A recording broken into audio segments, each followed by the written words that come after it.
साथियों, आप सभी का इस प्लेटफॉर्म पर स्वागत है। यहाँ पर हम लोग आगामी आरओ एआरओ 2023 जिसकी प्रारंभिक परीक्षा की तिथि घोषित हो गई है और 11 फरवरी 2024 को आपकी प्रारंभिक परीक्षा होगी। तो उसी के दृष्टिकोण से यहाँ पर हम लोग टेस्ट सीरीज सॉल्व कर रहे हैं और आज की वीडियो में हम लोग मेक आईएएस कोचिंग संस्था के द्वारा जो टेस्ट सीरीज कराई गई है, उसी में से एक टेस्ट को यहाँ पर हम लोग कंप्लीट करेंगे। तो इस टेस्ट पेपर में 60 प्रश्न है, जिसमें से 40 प्रश्न जीएस के और 20 प्रश्न आपके हिंदी के हैं। तो चलिए प्रारंभ करते हैं। पहला प्रश्न है कि निम्नलिखित में से कौन सा या से कथन जो है वो सही है। दो कथन दिए गए हैं। पहला है कि फाहियान गुप्त नरेश समुद्रगुप्त के शासन काल में भारत आया था। ये कथन आपका गलत है, क्योंकि फाहियान जो है गुप्त नरेश चंद्रगुप्त विक्रमादित्य या चंद्रगुप्त द्वितीय के शासनकाल में भारत आया था। तो ये पहला गलत हो गया। दूसरा, चीनी यात्री वेनसांग के विवरण से गुप्त वंश के इतिहास के विषय में कुछ सूचनाएं मिलती हैं। वेनसांग जो है सातवीं सदी में आते हैं। वेनसांग जो है हर्षवर्धन के समय में आते हैं और इससे गुप्त वंश के इतिहास के बारे में कुछ सूचनाएं मिलती हैं। इसमें जो है कुमार गुप्त प्रथम, बुद्धगुप्त, बालादित्य आदि गुप्त शासकों का उल्लेख किया गया है। इनके द्वारा जो वेनसांग का विवरण मिलता है। तो यहाँ पर पहला कथन गलत है, दूसरा सही है, तो इसलिए आपका सी ऑप्शन हो जाएगा। आगे बढ़ते हैं। दूसरा प्रश्न है कि गुप्तकालीन अभिलेखों के संदर्भ में निम्नलिखित कथनों पर विचार कीजिए। यहाँ पर 3 कथन दिए गए हैं, तो देखिए बताना है इन तीनों में से सही कौन सा है। पहला, प्रयाग स्तंभ लेख की रचना चंद्रगुप्त द्वितीय के द्वारा की गई थी। ये कथन आपका सही नहीं है, क्योंकि देखिए इसके बारे में बात करें तो गुप्तकालीन अभिलेखों में सर्वप्रथम समुद्रगुप्त के प्रयाग स्तंभ लेख का उल्लेख किया जा सकता है। यह एक प्रशस्ति है जिसमें समुद्रगुप्त के राज्याभिषेक, दिग्विजय तथा उसके व्यक्तित्व पर विशद प्रकाश पड़ता है। हर्षेण द्वारा विरचित प्रयाग प्रसिद्ध एक चरित्र काव्य है। तो देखिए इसकी रचना जो है वो हरिश्चंद्र के द्वारा की गई थी और किसके शासनकाल में? समुद्रगुप्त के शासनकाल में। तो ये समुद्रगुप्त से संबंधित है, तो पहला गलत हो गया। दूसरा, स्कंदगुप्त के भीतरी स्तंभ लेख से हूणों के आक्रमण की सूचना मिलती है, ये सही है। तीसरा, उदयगिरी से प्राप्त गुहा लेख समुद्रगुप्त की विजयों का उल्लेख करता है। देखिए चंद्रगुप्त द्वितीय के दिग्विजय की सूचना उदयगिरी से प्राप्त गुहा लेख से होती है। तो ये जो समुद्रगुप्त की नहीं बल्कि चंद्रगुप्त द्वितीय की विजयों का उल्लेख होता है उदयगिरी से प्राप्त गुहा लेख से। तो इसलिए तीसरा कथन भी गलत हो गया। तो यहां पर केवल दूसरा कथन सही, इसलिए आपका ए ऑप्शन हो जाएगा। आगे बढ़ते हैं। प्राचीन भारत के गुप्त वंशी शासकों ने निम्नलिखित में से किस या किन धातु धातु या धातुओं के सिक्के प्रचलित करवाए थे? तो देखिए इन्होंने स्वर्ण, रजत और तांबे, इन तीनों के सिक्के जारी करवाए थे। गुप्तकालीन राजाओं के सोने, चांदी तथा तांबे के सिक्के प्राप्त होते हैं। इस काल में सोने के सिक्कों को दिनार, चांदी के सिक्कों को रूपक अथवा रुपयक तथा तांबे के सिक्कों को माशक कहा जाता था। तो इस प्रकार से 1 2 3 बी ऑप्शन हो जाएगा। गुप्तकालीन स्वर्ण सिक्कों का सबसे बड़ा ढेर राजस्थान प्रांत के बयाने से प्राप्त हुआ है। अगला है, निम्नलिखित में से कौन सा या से स्थापत्य गुप्तकालीन है? तो देखिए वाराणसी का भारत माता मंदिर ये गुप्त काल का नहीं है। वाराणसी के भारत माता का मंदिर का निर्माण जो है 20वीं शताब्दी में किया गया है। तो ये बहुत मतलब आपका कह सकते हैं बहुत बाद का है ये, तो पहला नहीं है। दूसरा, भुमरा का शिव मंदिर, तिगवा का विष्णु मंदिर, देवगढ़ का दशावतार मंदिर, ये सभी जो हैं गुप्तकालीन मंदिर हैं। तो 2 3 4 देखिए मंदिरों में तिगवा का विष्णु मंदिर जो कि मध्य प्रदेश के जबलपुर में है, भुमरा का शिव मंदिर मध्य प्रदेश के सतना में, नचना कुठारा का पार्वती मंदिर मध्य प्रदेश के पन्ना में है, भितरगांव का मंदिर उत्तर प्रदेश के कानपुर में है, देवगढ़ का दशावतार मंदिर उत्तर प्रदेश के झांसी में है। आदि का विशेष उल्लेख है, मतलब आदि विशेष उल्लेखनीय है। मंदिरों तथा मूर्तियों के साथ साथ बाघ तथा अजंता की कुछ गुफाओं के चित्र भी गुप्तकाल से के समझे जाते हैं। बाघ की गुफाओं के चित्र लौकिक जीवन संबंधित है, जबकि अजंता के चित्रों का विषय धार्मिक है। आगे बढ़ते हैं। निम्नलिखित में से किस प्रसिद्ध इतिहासकार ने प्राचीन भारत के गुप्त वंशीय शासकों को शूद्र माना है? किस प्रसिद्ध इतिहासकार ने प्राचीन भारत के गुप्त वंशीय शासकों को शूद्र माना है? तो काशी प्रसाद जायसवाल ने माना है। वहीं प्रोफेसर एस के अयंगर, ए एस अल्टेकर, रोमिला थापर, रामशरण शर्मा गुप्ता को क्या मानते हैं? वैश्य मानते हैं। और आरसी मजूमदार, गौरी शंकर ओझा गुप्तों को क्षत्रिय मानते हैं। आगे बढ़ते हैं। निम्नलिखित में से कौन सा कथन गुप्त शासक चंद्रगुप्त प्रथम के संदर्भ में सही नहीं है? देखिए पहला, वह महाराजा धीराज की उपाधि धारण करने वाला प्रथम गुप्त सम्राट था, सही है। दूसरा, गुप्त वंश में सर्वप्रथम चंद्रगुप्त प्रथम ने ही रजत मुद्राओं का प्रचलन करवाया था, यह भी सही है। तीसरा, उसे गुप्त संवत के प्रवर्तन का श्रेय दिया जाता है, ये भी सही है, जब उसने राज सिंहासन धारण किया था तब। यह श्रीगुप्त का पुत्र था, नहीं। ये डी वाला जो है गलत है, डी वाला गलत है। ठीक है, देखिए महाराजा घटोत्कच का पुत्र और उत्तराधिकारी चंद्रगुप्त प्रथम प्रारंभिक गुप्त शासकों में सर्वाधिक शक्तिशाली था। श्रीगुप्त जो है वो चंद्रगुप्त प्रथम का क्या है, भाई माना जाता है। वह प्रथम गुप्त सम्राट था जिसने महाराजा धीराज की उपाधि धारण की थी तथा उसने लिच्छवी राजकुमारी कुमार देवी के साथ विवाह किया। गुप्त वंश में सर्वप्रथम चंद्रगुप्त प्रथम ने ही रजत मुद्राओं का प्रचलन करवाया था। इस समय लिच्छवियों के दो राज्य थे, वैशाली का राज्य और दूसरा नेपाल का राज्य। कुमार देवी के साथ विवाह करके चंद्रगुप्त प्रथम ने वैशाली राज्य प्राप्त कर लिया। आगे बढ़ते हैं और इसी में देखते हैं, नेपाल के राज्य को उसके पुत्र तथा उत्तराधिकारी समुद्रगुप्त ने अपने अधिकार में किया, तो दोनों पे इनका राज्य हो जाता है। प्रयाग प्रशस्ति में इस राज्य का उल्लेख गुप्तों के प्रांत राज्य या सीमांत राज्य के रूप में स्थापित किया गया है। गुप्त संवत का सर्वप्रथम प्रयोग जो है चंद्रगुप्त द्वितीय ने अपने मथुरा लेख में किया है। चंद्रगुप्त प्रथम को गुप्त संवत के प्रवर्तन का श्रेय दिया जाता है तथा गुप्त संवत का प्रारंभ लगभग 319 या 320 ईस्वी में चंद्रगुप्त के राज्यारोहण से माना जाता है। अगला है, समुद्रगुप्त के संदर्भ में निम्नलिखित कथनों पर विचार करना है। दो कथन दिए गए हैं, बताना है इनमें से कौन सा या से सही है। पहला, वह गुप्त शासक चंद्रगुप्त प्रथम का उत्तराधिकारी पुत्र था समुद्रगुप्त, ये कथन आपका सही है। इसकी जानकारी उसके प्रयाग प्रशस्ति से मिलती है जिसे इलाहाबाद स्तंभ लेख भी कहा जाता है। उसने प्रसिद्ध बौद्ध भिक्षु वसुबंधु को संरक्षण दिया था, ये कथन भी सही है। दो के दोनों कथन सही हैं। ठीक है, दो के दोनों कथन क्या हैं, सही हैं। देखिए, प्रयाग प्रशस्ति की 21वीं पंक्ति के अनुसार समुद्रगुप्त ने आठविक राज्यों को अपना सेवक बना लिया। फ्लीट महोदय के मतानुसार उत्तर भारत के उत्तर प्रदेश के गाजीपुर जिले से लेकर मध्य प्रदेश के जबलपुर जिले के वन प्रदेश तक आठविक राज्य फैले हुए थे। समुद्रगुप्त ने व्याघ्र पराक्रमांक, अप्रतिरथ पराक्रमांक आदि उपाधियां धारण की जो उसके सिक्कों पर मुद्रित मिलती हैं। उसने प्रसिद्ध बौद्ध भिक्षु वसुबंधु को संरक्षण दिया था तथा विंसेंट स्मिथ ने समुद्रगुप्त को भारत का नेपोलियन कहा है। आगे बढ़ते हैं, निम्नलिखित में से किस गुप्त वंशीय शासक को विंसेंट स्मिथ ने भारत का नेपोलियन कहा है?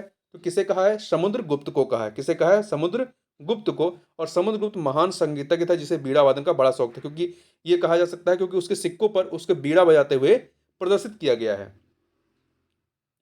आगे बढ़ते हैं, चंद्रगुप्त द्वितीय के संदर्भ में निम्नलिखित कथनों पर विचार कीजिए। यहां पर आपके पास दो कथन है, बताना है इनमें से कौन सा या से कथन सत्य है।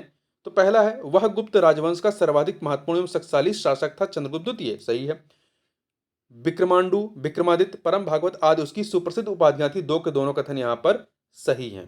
ठीक है, देखिए, चंद्रगुप्त द्वितीय का शासनकाल है 380 से 415 ईस्वी तक रहता है। ठीक है, समुद्रगुप्त के पश्चात उसकी प्रधान महिषी दत्त देवी से उत्पन्न पुत्र चंद्रगुप्त द्वितीय गुप्त राजवंश का सर्वाधिक महत्वपूर्ण एवं शक्तिशाली शासक बना था। उसे देवगुप्त, देवराज, देवश्री आदि भी कहा गया है। विक्रमांडु, विक्रमादित्य, परम भागवत आदि उसकी सुप्रसिद्ध उपाधियां हैं। चंद्रगुप्त ने नाग राजकुमारी कुबेर नागा से अपना विवाह किया और उसे एक कन्या प्रभावती गुप्ता प्राप्त हुई या उत्पन्न हुई। आगे बढ़ते हैं, चंद्रगुप्त द्वितीय के संदर्भ में निम्नलिखित कथनों पर विचार कीजिए। दो कथन दिए गए, बताने में से कौन सा या से कथन सत्य है। पहला, उसने पश्चिमी भारत के शकों का उन्मूलन किया था। उसने पश्चिमी भारत के शकों का उन्मूलन किया था, ये कथन सही है। शक उन दिनों गुजरात और काठियावाड़ में शासन करते थे। दूसरा, मेहरौली स्तंभ लेख चंद्रगुप्त द्वितीय से संबंधित। दो के दोनों कथन यहां पर सही हैं, इसलिए डी ऑप्शन।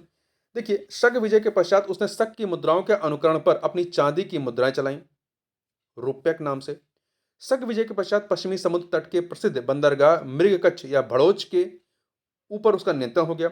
मेहरौली स्तंभ लेख चंद्रगुप्त द्वितीय से संबंधित है। आगे बढ़ते हैं, निम्नलिखित में से किस गुप्त वंशीय शासक को शकारी भी कहा जाता है?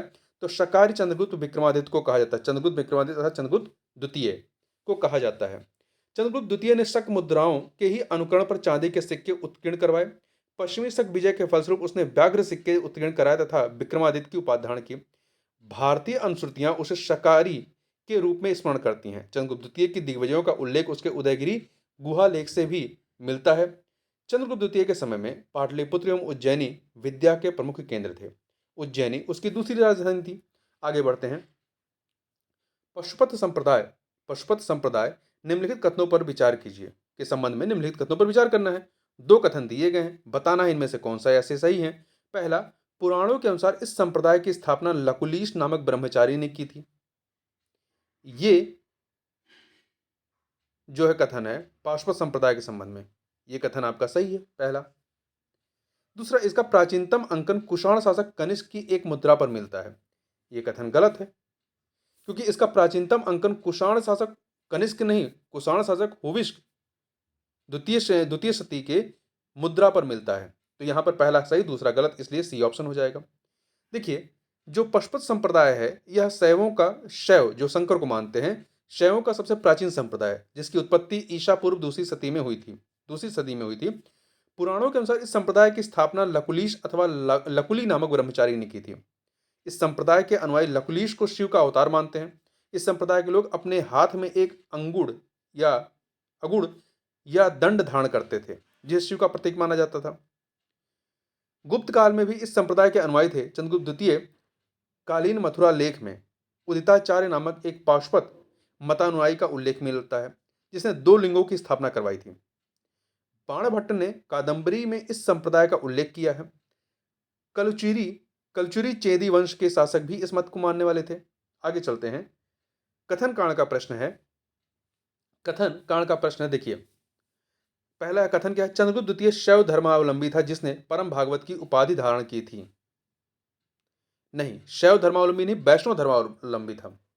चंद्रगुप्त द्वितीय वैष्णव धर्मावलंबी था, जिसने परम भागवत की उपाधि धारण की थी। परम भागवत विष्णु संबंधित है, तो परम भागवत की उपाधि धारण की थी। पहला कथन गलत हो गया। कारण, मेहरौली लेख के अनुसार चंद्रगुप्त द्वितीय ने विष्णुपद पर्वत पर विष्णु ध्वज की स्थापना करवाई थी। यह कथन आपका सही है।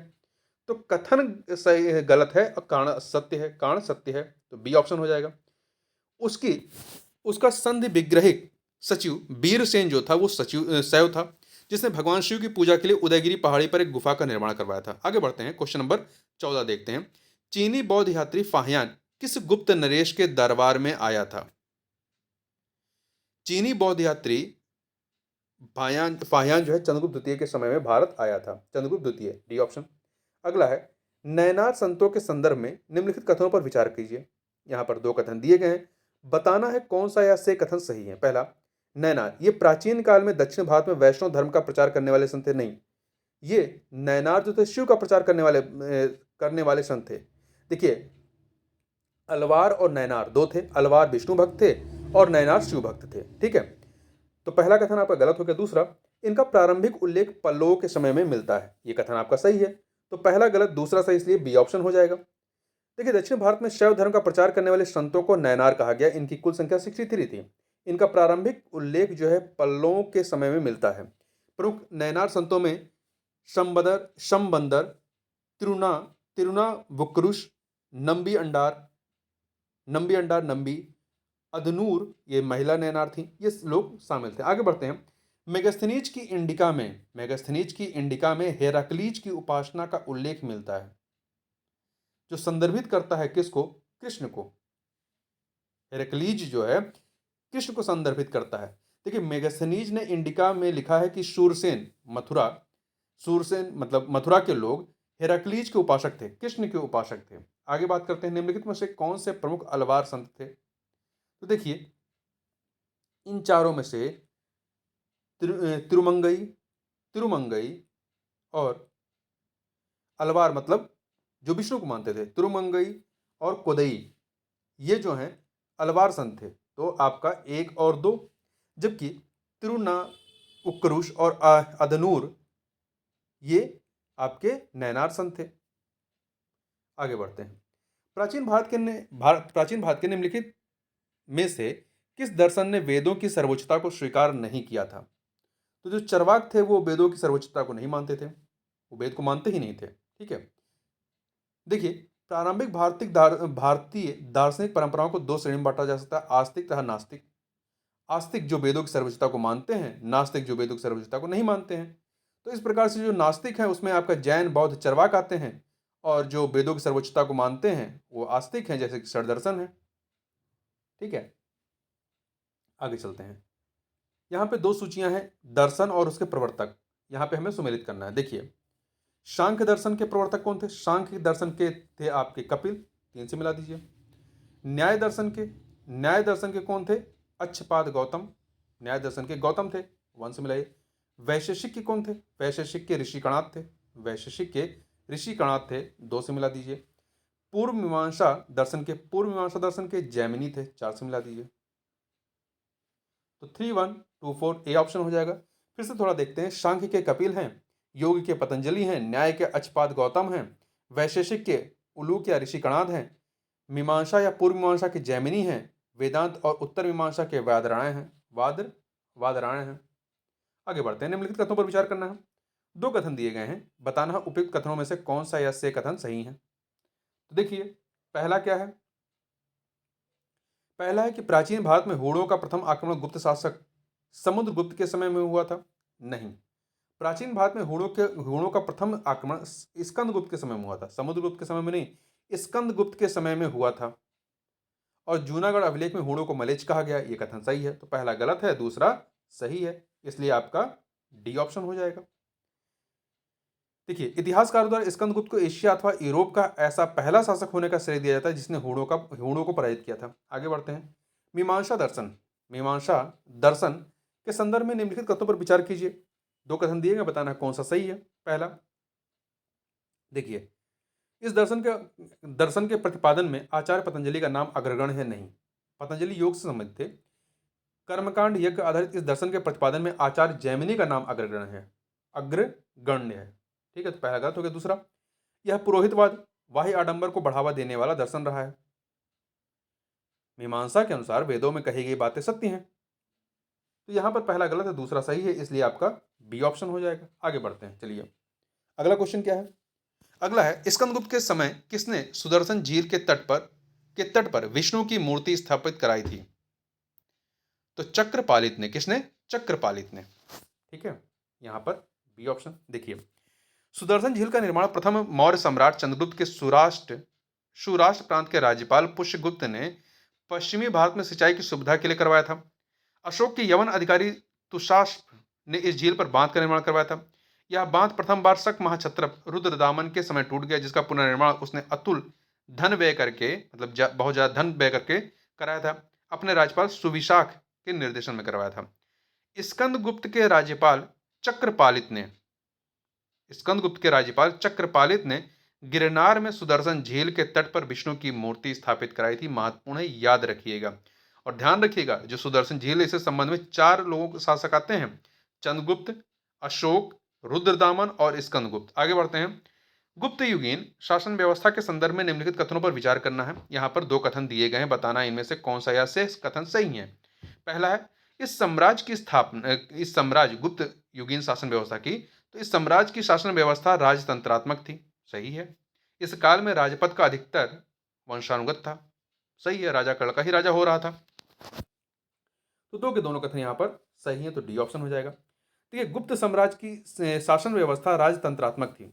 इस काल में राजपद का अधिकतर वंशानुगत था। इस काल में अधिकतर लोग राजा के दैवीय अधिकार को मानते थे। इस युग के साहित्य में राजा न्याय का अवतार और विष्णु का प्रतिनिधि माना जाता था। आगे बढ़ते हैं। निम्नलिखित में से कौन सा गुप्तकालीन पदाधिकारी साम्राज्य की सेना का सेनापति होता था? तो इसमें से देखिए, महाबलाधिकृत जो होता था वो सेनापति होता था। महादंड नायक, यह पद युद्धता सैन्य सक्रियता से संबंधित था। महाप्रतिहार, इसका कार्य सम्राट के राजप्रसाद की देखरेख करना था। महासंधि विग्रहक, यह पद युद्धोपरांत संधि से संबंधित था। आगे चलते हैं, आगे बढ़ते हैं। भारत में सर्वप्रथम मयूर शैली की मुद्राएं किसके द्वारा चलवाई गई थी? तो मयूर शैली की मुद्राएं सर्वप्रथम कुमारगुप्त के द्वारा चलवाई गई थी। देखिए, पश्चिम भारत के विशाल भूभाग से कुमारगुप्त की स्वर्ण, रजत तथा ताम्र मुद्राएं प्राप्त होती हैं। मुद्राओं के प्रकार की बात करें तो अश्वमेध प्रकार के, व्याघ्रनिहंता प्रकार के, अश्वारोही प्रकार, धनुधारी प्रकार, कार्तिकेय प्रकार के मुद्राएं मिलती हैं। मुद्राओं पर उसकी उपाधियां क्या थी? महेंद्रादित्य, अजीत महेंद्र, महेंद्र सिंह, अश्वमेध महेंद्र आदि उत्कीर्ण मिलती हैं आपकी कुमारगुप्त की मुद्राओं पर। सर्वप्रथम मध्य भारत में उसने मयूर शैली की चांदी की मुद्राएं चलवाई। मध्य भारत में रजत सिक्कों का प्रचलन भी उसी के काल में हुआ था। आगे चलते हैं। निम्नलिखित कथनों पर विचार कीजिए। दो कथन दिए गए, बताना इनमें से कौन सा या से सही है। गुप्त काल में गोप्ता ग्राम समूह की इकाई थी। नहीं, यह कथन गलत है। देखिए, गुप्त काल में सम्राट द्वारा सीधे शासित प्रदेश के अनेक भाग थे जिन्हें देश कहा जाता था। इसी देश के शासक को गोप्ता कहा जाता था। सौराष्ट्र के गुप्ता पर्णदत्त की नियुक्ति स्वयं सम्राट स्कंदगुप्त ने की थी। तो पहला कथन गलत हो गया। दूसरा, गुप्त काल में शासन की सबसे छोटी इकाई ग्राम थी। यह सही है, बी ऑप्शन। ठीक है, आगे चलते हैं। अगला है यहाँ पर, एक सेकंड, देखिए पेट क्या था, ग्राम समूह की इकाई थी और शासन की सबसे छोटी इकाई ग्राम थी। निम्नलिखित में से कौन सा एक युग्म सुमेलित नहीं है? कौन सा एक युग्म सुमेलित नहीं है, ये हमको बताना है। गुप्तकालीन पदाधिकारी और उसके कार्य, दंडपाशिक या पुलिस विभाग का सर्वोच्च अधिकारी था, सही है। भंडा भंडार भंडगाराधिकृत, यह राज्य कोष का प्रमुख होता था। महापक्षपटलिक, यह लेखा विभाग का सर्वोच्च अधिकारी था। विनय स्थित संस्थापक या समस्त केंद्रीय विभागों का निरीक्षण करता था, गलत, यह शिक्षा विभाग का अधिकारी था। ठीक है, जबकि समस्त केंद्रीय विभागों का निरीक्षण कौन करता था? सर्वाध्यक्ष। तो डी वाला सही नहीं है। आगे बढ़ते हैं। निम्नलिखित में से कौन सा एक युग में सुमेलित नहीं है? तो कौन सा सुमेलित नहीं है? गुप्तकालीन पदाधिकारी और उसके कार्य। देखिए, विनय पुरुष ये विभिन्न आगंतुकों को सम्राट के समक्ष प्रस्तुत करता था, सही है। खाद्यात पकिका युद्धोपरांत प्राप्त सामग्रियों का लेखा जोखा रखता था, नहीं, यह नहीं करता था। यह युक्त पुरुष करता था, यह कार्य युक्त पुरुष का था। ठीक है, यहाँ पे भी गलत है। तो खाद्यातिपक्किका क्या करता था? यह राजप्रसाद के रसोई घर था, भोजनालय का परीक्षक, भोजनालय का निरीक्षक था, परीक्षक था। तो बी वाला सही नहीं है। सी, महामही पीलपति, यह गज सेना का नियंत्रक तथा संचालक था। महाशुपति, यह अश्वारोही सेना का नियंत्रक था। आगे बढ़ते हैं। गुप्त काल में भूमि के प्रकारों के संदर्भ में सही सुमेलित नहीं है। क्या सही सुमेलित नहीं है? क्षेत्र कृषि के लिए उपयुक्त भूमि, वास्तुवास करने योग्य भूमि, सही है, ए और बी दोनों सही है। सी, गोचर चारागाह भूमि, सही है। अपहृत अपहृत शत्रुओं द्वारा अधिगृहित भूमि, नहीं। अपहृत क्या थी? बिना जोती हुई जंगली भूमि को अपहृत कहा गया है। ठीक है, और गोचर चारागाह भूमि थी। तो यहां पर आपका डी वाला सही नहीं है। ठीक है, डी सही नहीं है। आगे चलते हैं। निम्नलिखित में से कौन चंद्रगुप्त द्वितीय के दरबार के प्रसिद्ध आयुर्वेदाचार्य एवं चिकित्सक थे? तो कौन थे? धनवंतरी। धनवंतरी धनवंतरी व चंद्रगुप्त द्वितीय के दरबार के प्रसिद्ध आयुर्वेदाचार्य एवं चिकित्सक थे, जिसे देवताओं का वैद्य बताया गया। कुछ अन्य के बारे में बात करें। वारामिहिर गुप्त काल के प्रसिद्ध खगोल शास्त्री थे। इनके प्रसिद्ध ग्रंथ बृहद संहिता, पंच सिद्धांतिका, बृहद जातक आदि और लघु जातक हैं। आर्यभट्ट गुप्त काल के गुप्त काल में गणतज्ञ और खगोलविद थे। इन्होंने 23 वर्ष की आयु में आर्यभट्टियम ग्रंथ लिखा, जिससे प्रभावित होकर राजा बुद्धगुप्त ने आर्यभट्ट को नालंदा विश्वविद्यालय का प्रमुख बना दिया। धनवंतरी के बारे में बात कर चुके हैं। चर्क एक महर्षि एवं आयुर्वेद विशारद के रूप में विख्यात। वे कुषाण राज्य के राजवैद्य थे, कुषाण राज्य के। इनके द्वारा रचित चरक संहिता एक प्रसिद्ध आयुर्वेद ग्रंथ है। आगे बढ़ते हैं। निम्नलिखित गुप्तकालीन शासकों को कालानुक्रम में व्यवस्थित कीजिए। तो देखिए, ये 4 राजा हैं। सबसे पहले चंद्रगुप्त प्रथम, फिर समुद्रगुप्त, फिर चंद्रगुप्त प्रथम है, समुद्रगुप्त हैं, रामगुप्त हैं, स्कंदगुप्त हैं। सही है, 1 2 3 4 आपका ए ऑप्शन। आगे बढ़ते हैं। 32 नंबर। निम्नलिखित में से कौन सी गुप्तकालीन रचना या रचनाएं महाकवि कालिदास द्वारा रचित है या हैं? तो यहाँ देखिए 4 चीजें हैं। कालिदास ने कुमार संभव लिखा, मालविका मित्रम लिखा, विक्रमो वर्षियम लिखा। मुद्रा राक्षस जो है ये विशाख दत्त की है, ना कि कालिदास की। तो 1 2 3 ए ऑप्शन। आगे बढ़ते हैं। 2 सूचियां हैं गुप्तकाल की प्रमुख रचनाएं, उसके लेखक, इन्हें हमें सुमेलित करना है। तो यहीं पर देख लेते हैं। देखिए, देवी चंद्रगुप्तम ये विशाख दत्त की है। पंच सिद्धांतिका वराहमिहिर की है। इसके अतिरिक्त सूर्य सिद्धांत किसकी है? आर्यभट्ट की है। आर्यभट्टियम भी आर्यभट्ट की है। न्याय अवतार किसकी है? तो न्याय अवतार सिद्धसेन की है। ब्रह्म सिद्धांत ब्रह्मगुप्त की है। बृहद संहिता वरामिहिर की है। देवी चंद्रगुप्तम विशाख दत्त की है। आगे बढ़ते हैं। गुप्त काल की प्रमुख रचनाएं और उनके लेखक। पंचतंत्र विष्णु शर्मा की है, 3 से मिला दीजिए। नीति शास्त्र कामंदक की है, 1 से। मृच्छकटिकम शुद्रक की है, 2 से मिला दीजिए। योगाचार अशंक की है, 4 से मिला दीजिए। तो आपका 3 1 2 4 ए ऑप्शन हो जाएगा। ए। आगे बढ़ते हैं, निम्नलिखित में से किस या किन पुरालेखों का संबंध गुप्त काल से है? तो देखिए, गुप्त काल से जूनागढ़ अभिलेख भी संबंधित है, इंदौर ताम्रपत्र भी संबंधित है, भितरी स्तंभलेख भी संबंधित है और कहोम अभिलेख भी संबंधित है। ये चार के चारों संबंधित है। 1 2 3 4 डी ऑप्शन हो जाएगा। अब एक एक करके थोड़ा सा देख लेते हैं इनके बारे में। देखिए, जूनागढ़ अभिलेख यह स्कंदगुप्त का सर्वाधिक महत्वपूर्ण लेख है जो सौराष्ट्र प्रांत गुजरात के जूनागढ़ से प्राप्त होता है। इससे ज्ञात होता है कि स्कंदगुप्त ने हूणों को परास्त कर सौराष्ट्र प्रांत में पूर्णदत्त को अपना राज्यपाल नियुक्त किया था। बिहार स्तंभ लेख की बात करें, बिहार से पटना के समीप यह बिना तिथि का लेख है। स्कंदगुप्त के समय तक के गुप्त राजाओं के नाम तथा पदाधिकारियों के नाम प्राप्त होते हैं। इंदौर ताम्रपत्र, यह इस लेख में सूर्य की पूजा तथा सूर्य के मंदिर में दीपक जलाए जाने के लिए धन दान दिए जाने के विवरण मिलता है। भितरी स्तंभ लेख, उत्तर प्रदेश के गाजीपुर जिले में मैदपुर तहसील में भितरी नामक स्थान से यह स्तंभ लेख प्राप्त हुआ है। इसमें पुष्यमित्रों और हूणों के समय के साथ स्कंदगुप्त के युद्ध का वर्णन मिलता है।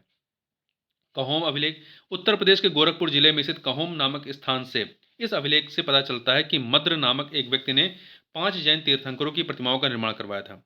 आगे चलते हैं, गुप्तकालीन स्वर्ण सिक्कों को किस नाम से जाना जाता था? इसे दिनार कहा गया। क्या कहा गया? दिनार कहा गया है। ठीक है।